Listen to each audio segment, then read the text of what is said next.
Thank you very much. Firstly, can I acknowledge the traditional owners of the land that we're on today, the Wurundjeri people, and pay my respects to elders past and present, and acknowledge Auntie Annette and her generous welcome to country. To Lorraine Maxwell, thank you. To Lorraine Maxwell and Paul Phillips from AMTIL. I just want to congratulate everyone from AMTIL on the fantastic event that's been put on this week. So well done, and thank you for what you've done. Well, a really big welcome to everyone here this morning. It's great to be here to officially open Australian Manufacturing Week for 2025.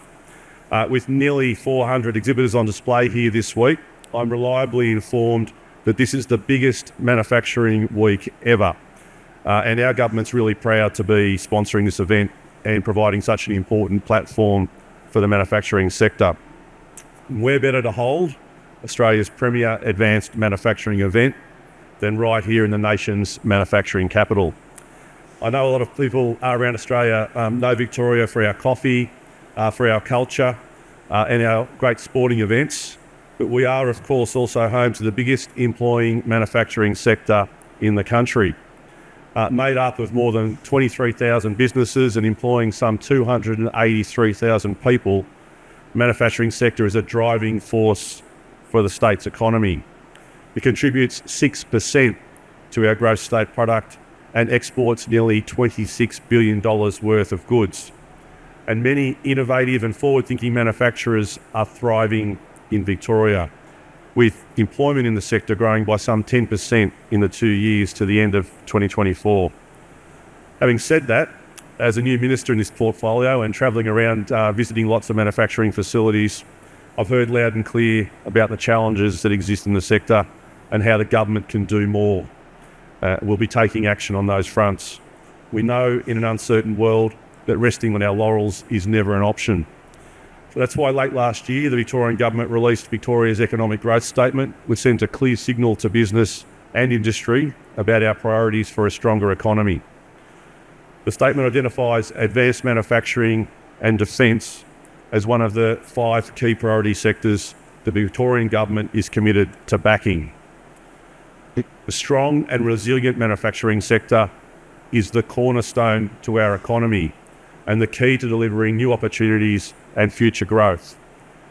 To maintain our state's leadership in advanced manufacturing, the Victorian government has a range of initiatives to support industry expand, innovate and reach new markets.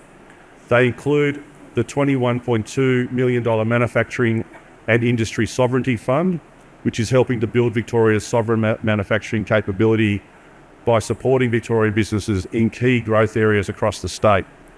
The $10 million Victorian Land Systems Fund, which is supporting the growth of aerospace and defence in our state. The Local Jobs First policy, which enables the Victorian government to leverage its purchasing power to ensure economic benefits from government flow directly to Victorian businesses and workers. And to date, this policy has delivered supply chain investment worth a combined total of some $183 billion, supporting around 60,000 jobs. In the coming weeks, I'll release the new Victorian industry policy. This will focus the government's industry development agenda to boost productivity, supply chain resilience, and international competitiveness. Supporting our manufacturers to access global markets remains a key priority. Global Victoria, with its network of 23 Victorian trade and investment offices, works to connect Victorian businesses looking to grow their exporting capabilities internationally. Each year we support hundreds of companies to find international clients and connect them to global supply chains.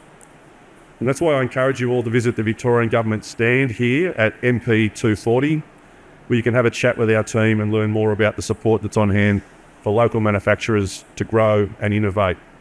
At 11 a.m, the leaders from the Department of Jobs, Skills, Industry and Regions will be hosting a session on how Victoria is supporting manufacturing now and into the future. So I'd encourage you to get along and hear more about how we're supporting Victorian manufacturers to thrive.